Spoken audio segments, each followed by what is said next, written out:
Hello दोस्तों, अभय academy में आपका बहुत बहुत स्वागत है।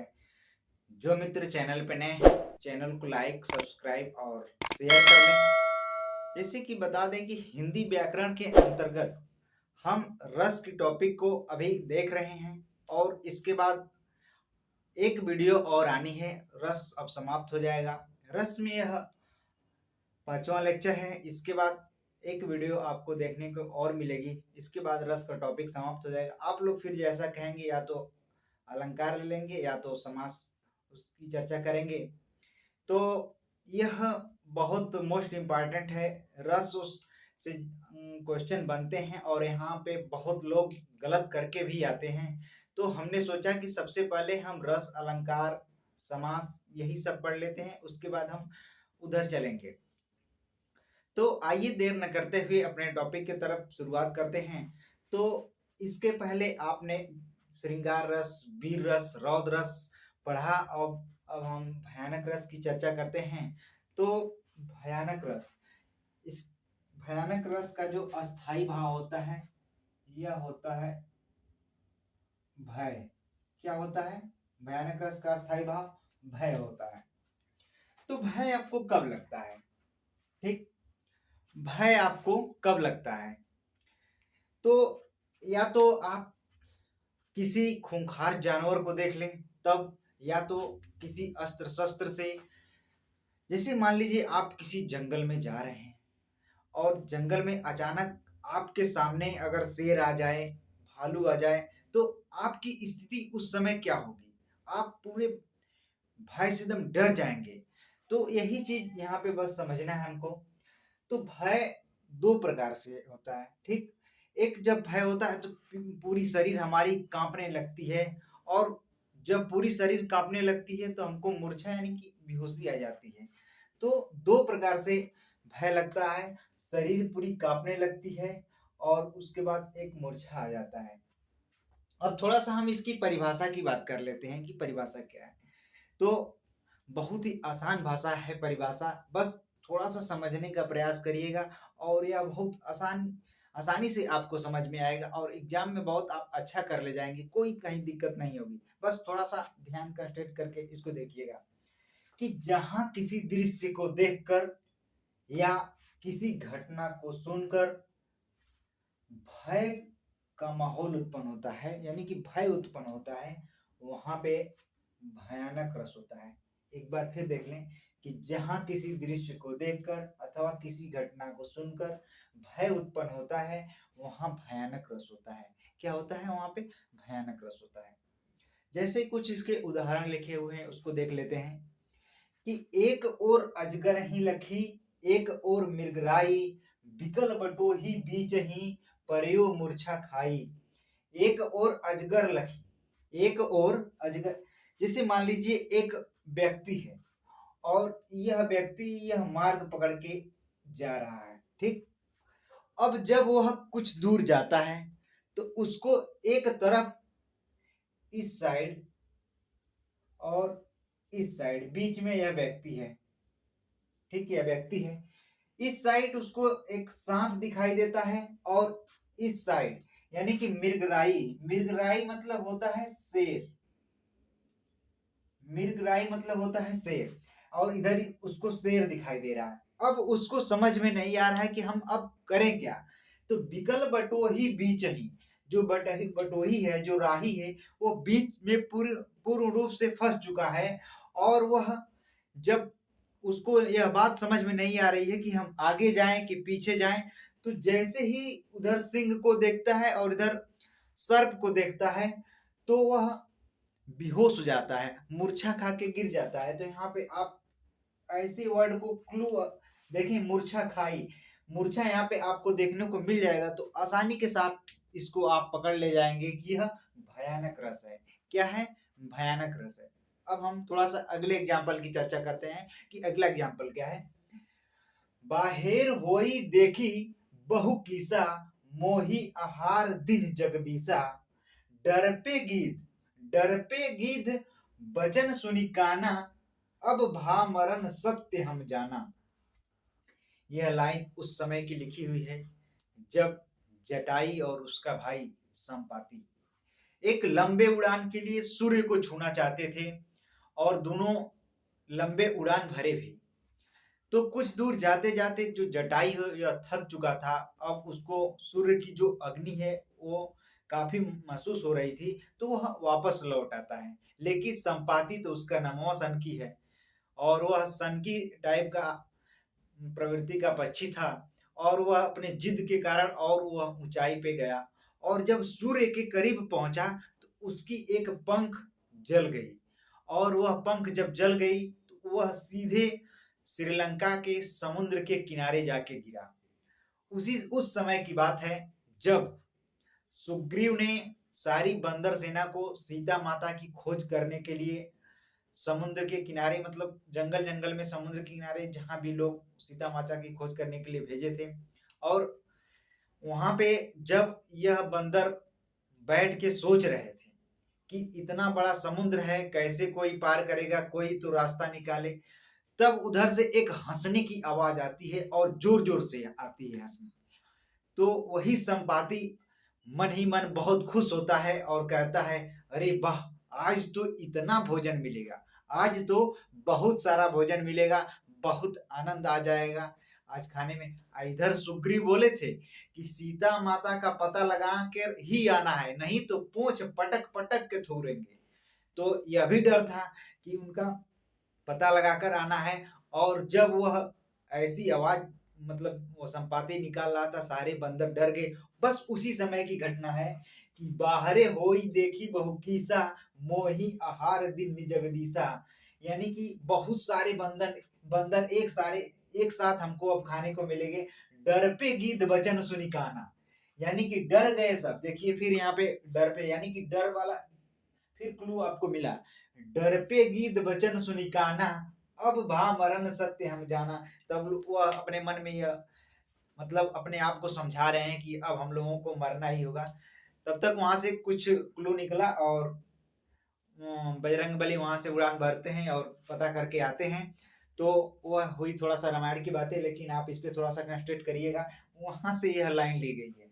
तो इस प्रकार से यहाँ पे अगर डर, भय, मूर्छा अगर देखने को वर्ड अगर मिल जाए तो आप आसानी के साथ उसको भयानक रस मार के आएंगे, कहीं नहीं, कोई नहीं गलत कर सकता है।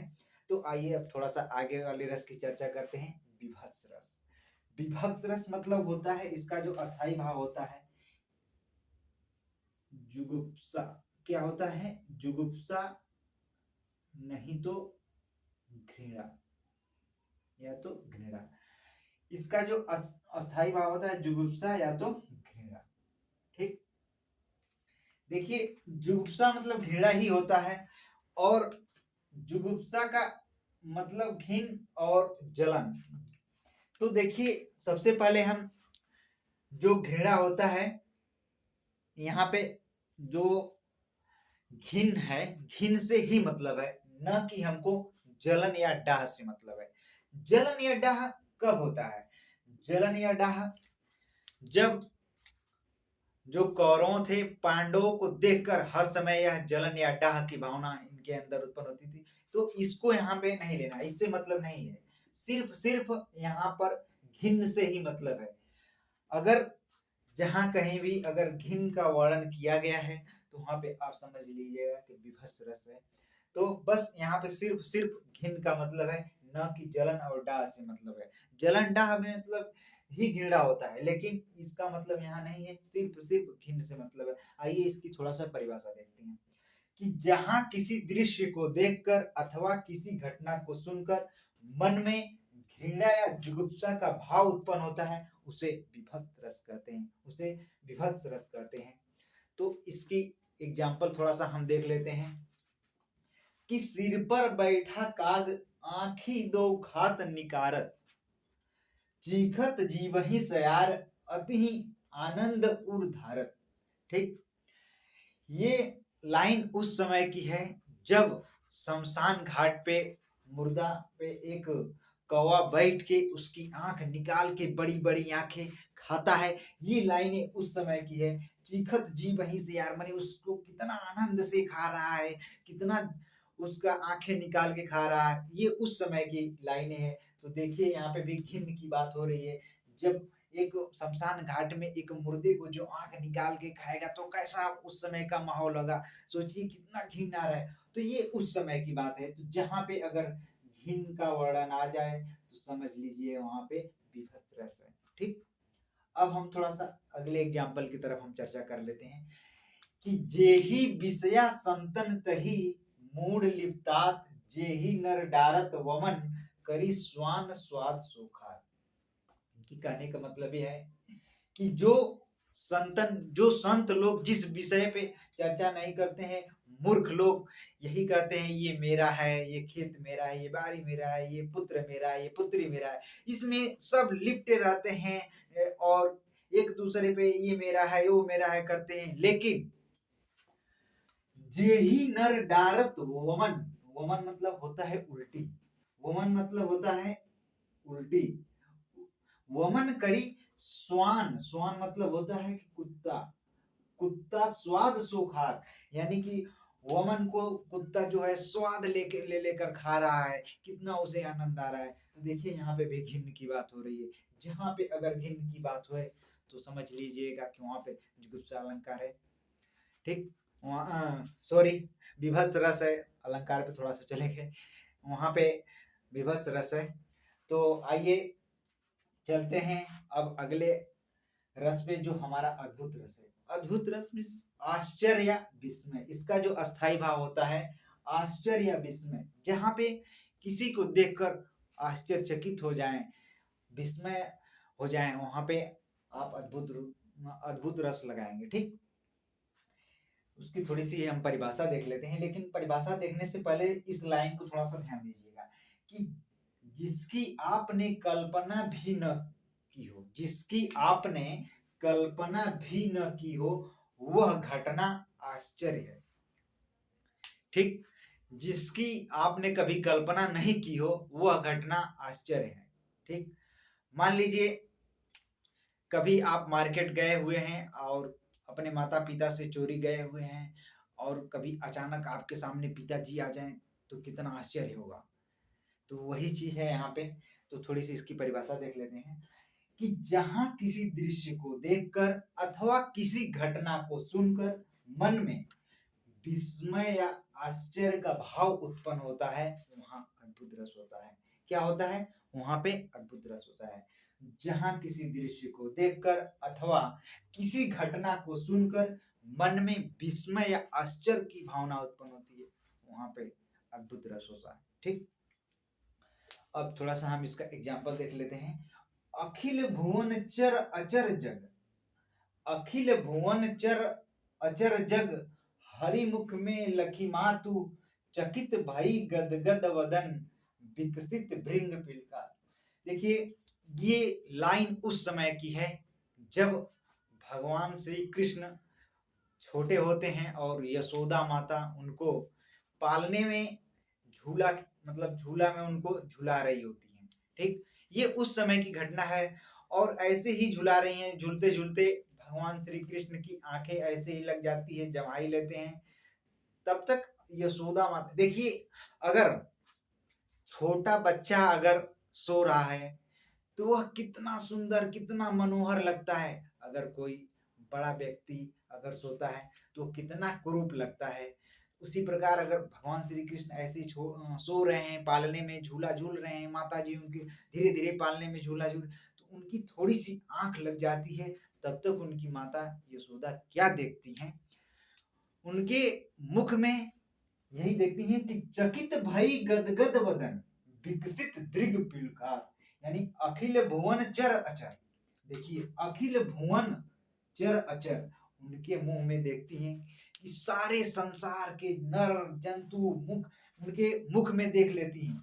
हरि मुख में लखी मातु, उनकी माता जो है भगवान श्री कृष्ण के मुख में जितने संसारमयी हैं सबको प्रति देख रही हैं।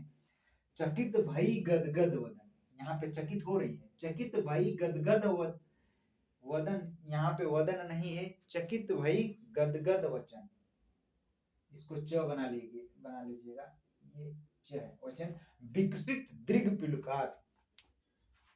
तो यहाँ पे भी देखिए यहाँ पे चकित हो रहे हैं, यानी कि भय हो रही है, यानी कि यहाँ पे उनको आश्चर्य हो रहा है। ठीक, उनको यहाँ पे क्या हो रहा है, आश्चर्य हो रहा है। इतना छोटा सा बालक, इनके अंदर पूरी संपूर्ण सृष्टि समाहित है, उनको आश्चर्य हो रहा है। तो ऐसे ही अगर देखने को अगर आश्चर्यचकित अगर मिल जाए तो वहां पे आप अद्भुत रस लगा के आएंगे, 100% सही होगा।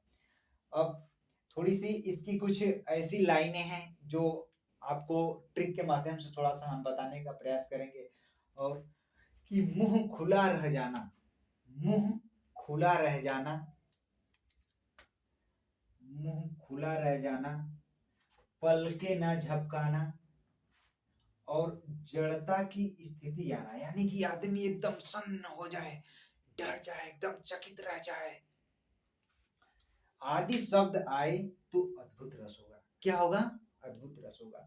अगर अचानक कोई वस्तु देख के, अगर मान लीजिए आप मार्केट ही गए हैं, आपके पिताजी सामने आ गए, आप कितना आश्चर्य हो गए, अरे पिताजी, आपका मुंह ऐसे खुला रह जाएगा, आप एकदम जड़ता की स्थिति में आ जाएंगे। तो ऐसे वर्ड अगर आपको मिल रहे हैं किसी लाइन में, तो समझ लीजिएगा कि वहां पे अद्भुत रस है।